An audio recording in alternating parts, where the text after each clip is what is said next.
আল্লাহর পয়গম্বর হযরত আদম আলাইহিস সালাম, আল্লাহ পাক রব্বুল আলামিন আদম আলাইহিস সালাম এবং হাওয়া আলাইহিস সালামকে যখন পৃথিবীতে পাঠায় দিলেন, হাওয়া আলাইহিস সালাম আর আদম আলাইহিস সালামকে যখন আল্লাহ তাআলা জান্নাত থেকে বের করে দুনিয়াতে পাঠায় দিলেন, পৃথিবীতে পাঠায় দিলেন, শুধু পৃথিবীতেই পাঠাইলেন না, এদের দুইজনকে দুই জায়গায় রেখে দিলেন, একত্র করলেন না, মিলাইলেন না। একদিন নয়, দুই দিন নয়, একে একে 350 বছর পার হয়ে গেছে। আদম আলাইহিস সালাম আর হাওয়া আলাইহিস সালাম তারা দুইজন দুই দেশে মিলিত হইতে পারতেছে না। আল্লাহর কাছে আদম আলাইহিস সালাম 350 বছর কান্নাকাটি করছে, আল্লাহর কাছে দোয়া করছে, আল্লাহ হাওয়া আলাইহিস সালামের সঙ্গে আমার মিলন করে দাও, হাওয়া আলাইহিস সালামের সাথে আমাকে দেখা করায় দাও। কিন্তু না না না, আল্লাহ তাআলা দোয়া কবুল করেন নাই, তাদেরকে মিলন ঘটান নাই। 350 বছর কান্নার পর আল্লাহর পয়গম্বর বাবা আদম আলাইহিস সালামের স্মরণ হয়ে গেছে।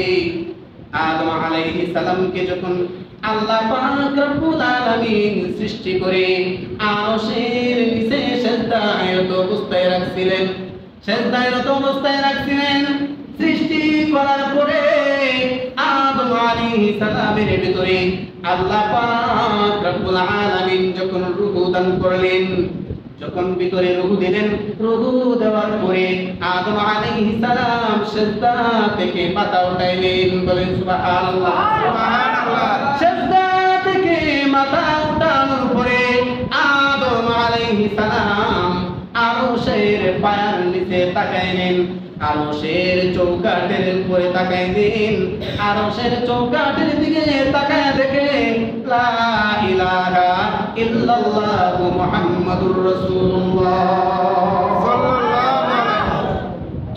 আদম আলাইহিস সালাম দেখতে পেলেন আল্লাহ তাআলার আরশের পায়ার মধ্যে লেখা, আল্লাহ তাআলার আরশের চৌকাঠের মধ্যে লেখা লা ইলাহা ইল্লাল্লাহ মুহাম্মাদুর রাসূলুল্লাহ। ওই কথাটা 350 বছর কান্নার পরে স্মরণ হয়ে গেছে।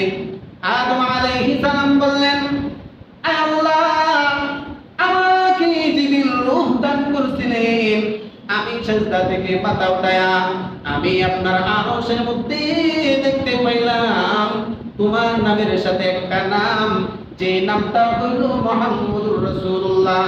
ওগো আল্লাহ, ওই মুহাম্মদ নামের উসিলায় আপনার কাছে আমি হাত তুলছি, আপনার কাছে দোয়া করতেছি। ওগো আল্লাহ, আমার জিন্দেগীর ভুল ত্রুটি ক্ষমা করে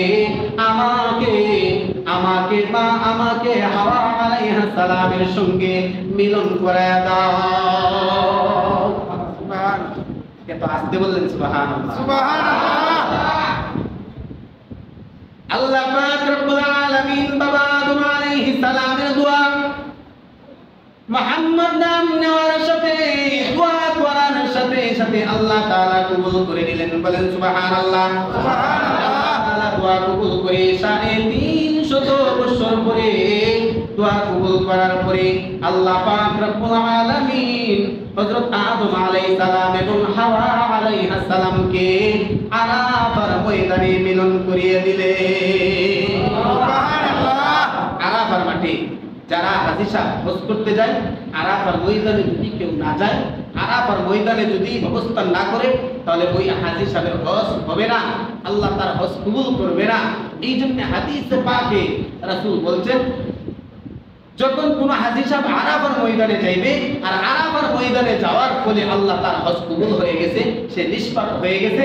আর যদি আরাফার ময়দানে না যায়, আল্লাহর কাছে দোয়া না করে, তাহলে তার হজ কবুল হবে না, তার হজ কবুল হবে না, সে নিষ্পাপও হবে না। তাহলে এই মাসুমিয়ত, এই নিষ্পাপ কোন নামের উসিলায়? মুহাম্মদুর রাসূলুল্লাহ সাল্লাল্লাহু আলাইহি ওয়াসাল্লামের নামের উসিলায় আল্লাহ পাক রব্বুল আলামিন এই আরাফার ময়দানকে সম্মানিত করে দিয়েছেন। বলেন সুবহানাল্লাহ, সুবহানাল্লাহ। পয়গম্বর আদম আলাইহিস সালাম পয়গম্বর আদম আলাইহিস সালামের সন্তানদের মধ্য থেকে প্রথম যে সন্তান নবী হয়েছেন ওই সন্তানের নাম হইলেন হযরত শীশ আলাইহিস সালাম। হযরত শীশ আলাইহিস সালামকে আল্লাহ পাক হযরত শীশ আলাইহিস সালামকে আল্লাহ পাক নবুয়ত দান করেছেন। শীশ আলাইহিস সালামকে আল্লাহর পয়গম্বর হযরত আদম আলাইহিস সালাম ডেকে আনলেন আর বললেন, হে শীশ, তুমি যখন আল্লাহর কাছে কোনো কিছু চাইবে, আল্লাহর কাছে কোনো দোয়া করবে, তখন পয়গম্বর আখিরি জামানার নবী মুহাম্মদ সাল্লাল্লাহু আলাইহি ওয়াসাল্লামের নাম নিয়ে দোয়া করবে। শীশ আলাইহিস সালাম যতবার যতদিন আল্লাহর কাছে যত কিছু চাইছে, আল্লাহর কাছে যত দোয়া করছে, আল্লাহ পাক রব্বুল আলামিনের কাছে পয়গম্বর মুহাম্মদুর রাসূলুল্লাহ সাল্লাল্লাহু আলাইহি ওয়াসাল্লামের নাম নিয়ে দোয়া করছে। সুবহানাল্লাহ। শীশ আলাইহিস সালাম নবীজি মুহাম্মদুর রাসূলুল্লাহর নাম নিয়ে আল্লাহর কাছে দোয়া করছে, আল্লাহ পাক তার সমস্ত দোয়াগুলো কবুল করে।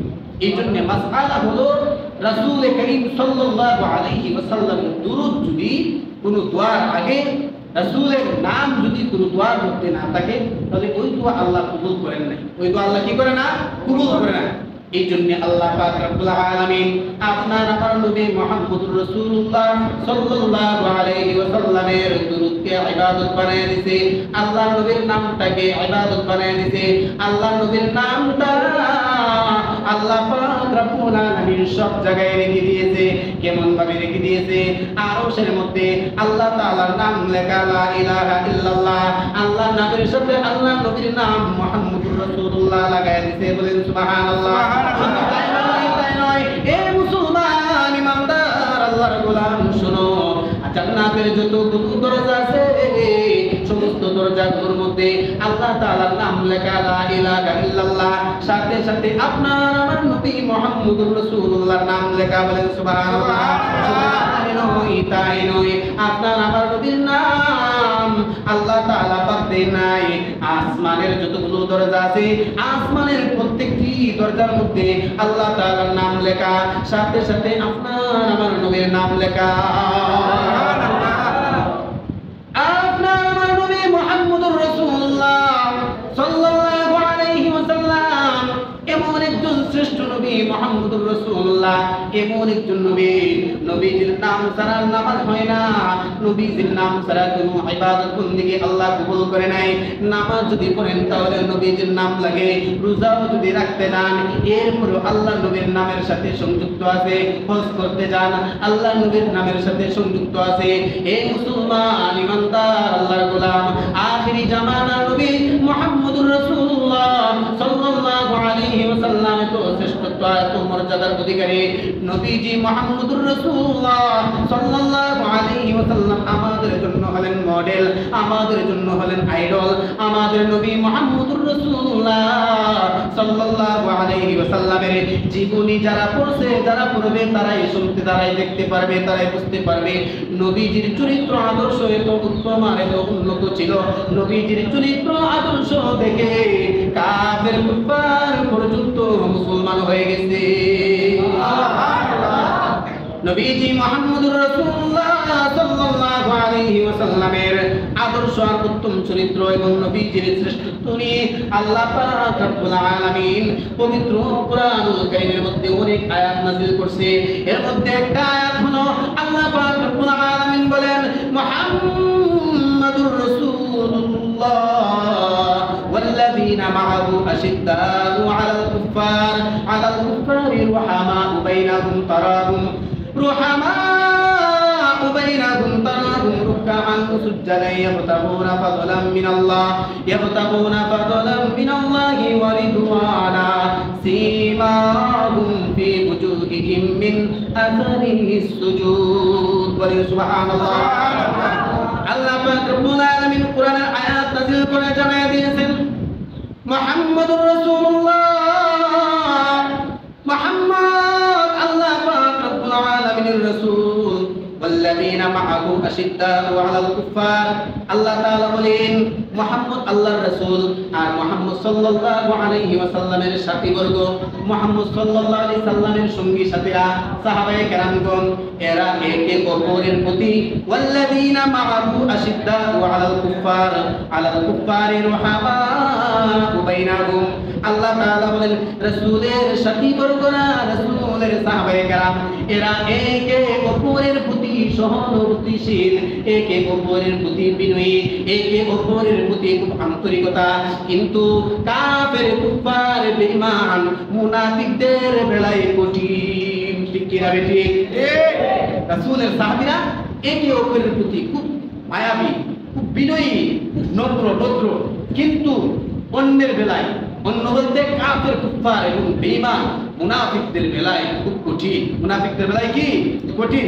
শুধু তাই নয়, আল্লাহ তাআলা বলেন তারাহুম রুকআন সুজদান ইয়াবতাগুনা ফাদলান মিনাল্লাহি ওয়া রিদওয়ানা সীমাহুম ফি বুজুহিহিম মিন আথারিস সুজুদ। আল্লাহর অনুগ্রহ সন্তুষ্টি কামনায় তুমি তাদেরকে রুকু সিজদা অবনত দেখবে। তাদের লক্ষণ, তাদের মুখমণ্ডল, তাদের চেহারা, তাদের মুখমণ্ডল, তাদের চেহারা, তাদের মুখমণ্ডলে সিজদার প্রভাবে পরিস্ফুটিত থাকবে। বলেন সুবহানাল্লাহ। সাহাবায়ে কেরামের চেহারা, সাহাবায়ে কেরামের মুখমণ্ডলে শুধু সিজদার স্ফুটিত থাকবে, সিজদার দাগ থাকবে। তাহলে সাহাবায়ে কেরাম ছিলেন আদর্শ, সাহাবায়ে কেরাম ছিলেন মডেল, সাহাবায়ে কেরাম ছিলেন আমাদের জন্য আইডল। বলেন সুবহানাল্লাহ।